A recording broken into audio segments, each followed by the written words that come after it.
Hi, it's Gary. Welcome to today's video. Today, half-time report. How have I been going with my pens this month? We'll start with the Windsor 699. This is in this glorious blue colour. Not sure if it comes over on the camera. This one's a piston filler. And part of, not so much an issue with this, but that piston mechanism takes up half of the barrel. So you lose a lot of the barrel to that. As I've said previously, I have also had the vacuum filling version. Had problems with that one, but I don't mind this piston. The nib on this is a standard Jinhao nib. This is a medium nib. It's nice, it's alright, writes really well, writes consistently. Does feel a bit stiff and there's not really a lot of character to it. Certainly, I see a lot more character in the Pilot Custom 823, but that's what, 10, if not even more than 10 times the price of this. But all in all, it's an enjoyable pen. It's now out of ink. Most of my pens this month have run out of ink already. And that's part of the whole idea, isn't it? It's used me up. So that's the Windsor 699. Up next, we're going from China to Japan. This is the Pilot Prera. Very small pen, pocket-sized pen. Really need to use this posted. There we go. Hopefully, let me try and orientate my hand. Posted, it's actually quite nice. Unposted, yeah, it's a bit short. Got a bit more length than the Conklin Sport unposted. Cartridge converter, there's the converter in there. Very nice. Small pen, very light pen. I love this transparent nature, and I'm not 100% certain, I may try to eyedropper this at some time. Everything's plastic inside. But at the moment, when I use it, quite happy using that converter. And to be honest, I don't use it that often. If there was a choice between this and the Conklin Sport, to be honest, I'd always go for that Conklin Sport. The nib is very nice. There we go. Not a lot of character in it again, but it's a nice line. It's what I expect from a steel Japanese pen. Clip cap. Not sure how I feel about that. I don't often put them in my pockets, but I'm just a bit concerned that doesn't seem overly stiff, so it may come open in my pocket. I say I don't use it that often, so not an issue at the moment. So that's the Pilot Prera. Next up is my kit pen. Well, I'm calling it a kit pen. It's made from a kit. You can tell that when you look here at the section, at the nib. There's the converter that came with it. I do love this material though. I bought this from Fremantle Market. That's Fremantle is about half an hour, 40 minutes drive from where I live. And unfortunately, the bloke, last few times I've been there, hasn't been there. So I haven't been able to get any more. I don't mind buying some more. Not the most interesting of pens. What is interesting though is the resin it's made from.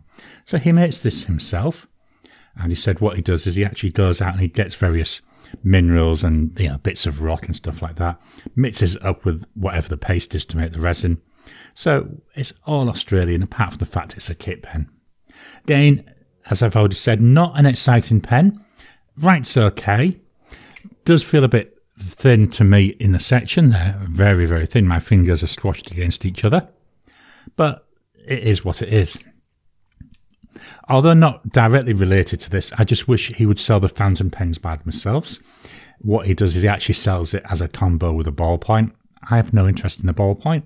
So you're paying money for a pen that will never be used. Just dropping in to interrupt your regular programming.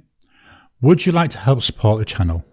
If so, please consider joining as a member. As a member, you'll get early access to my videos. I normally upload them a couple of days before they go out, and as soon as they're uploaded, they'll be released to members. There'll also be a shout out at the end of the videos, and then as we get the members coming in, we'll actually chat among ourselves and work out what other perks, what other things you'd like me to add in. Would you like maybe a monthly live chat just for members? All down to us. So please, if you can, consider joining the channel. A link will be in the description down below.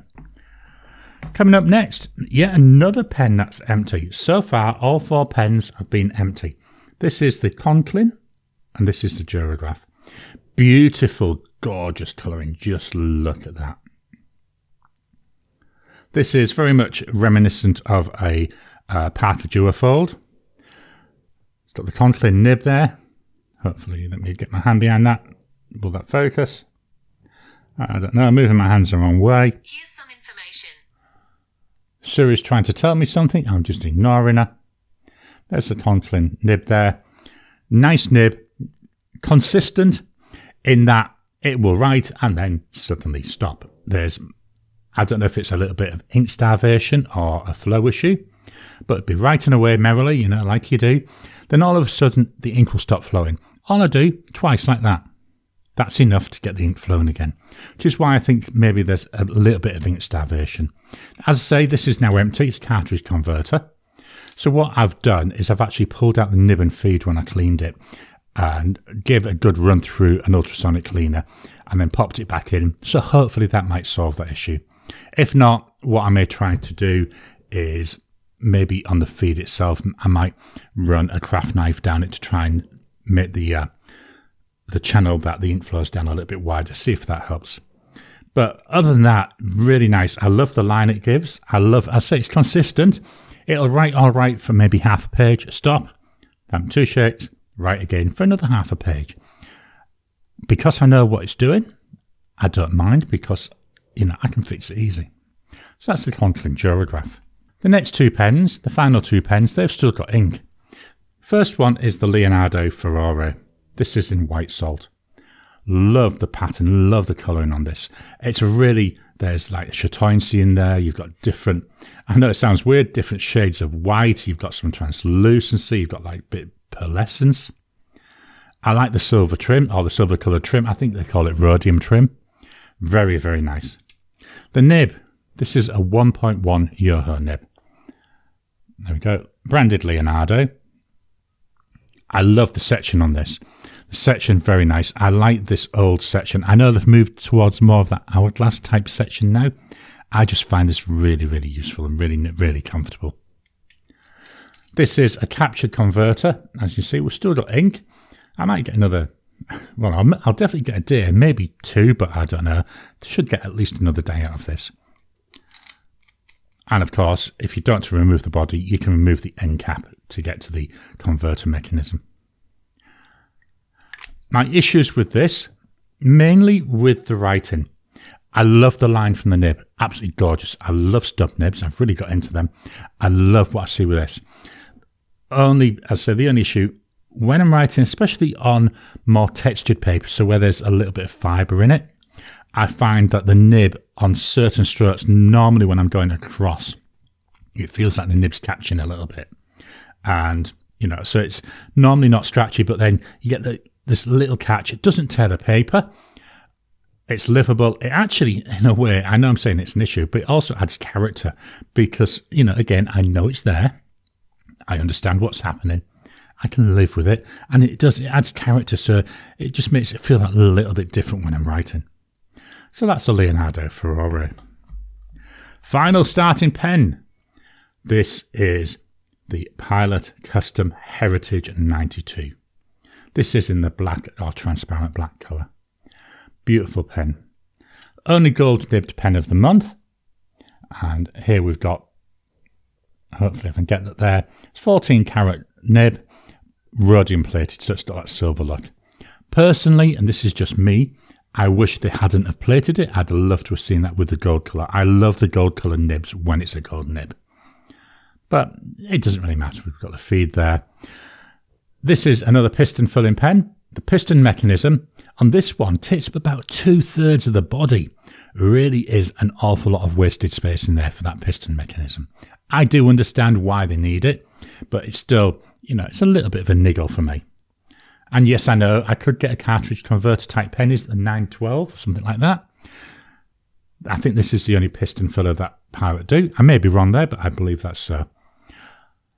Love this. I love the ink in here. This Colorverse Able ink. Beautiful, gorgeous green ink. Bit of an unusual green. And that's one of the things I like about Colorverse. I find the inks, they've got unusual colourings to them. But again, nice writing. Medium nib. It was my first gold pen, so I got it with a medium nib. If I was to buy another, I would certainly look at a different nib. Not saying the nib on here is bad. It's not. It's beautiful. I love writing with it. It's a generous medium, and it's got a lovely softness to it, like a bounce to it. Very, very pleasurable to write with. Downsides with this, sir, is the length and the width. So hopefully, I'm not seeing if I can get there. There we go. My fingers are squashed up against each other, my finger and my thumb. So it's very, very thin in terms of the section. Body again feels quite thin. Lengthwise, it does feel a little bit too short unposted. It will post. Feels back heavy to me, but it's a nice length then. But I find, although it does feel a little bit too short, I get away with using this unposted. So I'd actually switch between the two, between using posted and unposted with this pen. So that's a Pilot Custom Heritage 92. So it's my half-time report, my thoughts so far on the 6 pens that I started the month with. What pens are you using? How are you getting on with them? Do you try and think and analyse a little bit as you're using them to see how they're going, how they feel, any issues that you've got, any things that you like about them? Why not drop your comments down below? What can you share about the pens you're using this month? Please hit the thumbs up button every time you like, every time you comment, just helps with the YouTube algorithm. If you haven't already, please subscribe to my channel so that you can get new videos as I release them. I'll talk to you again soon.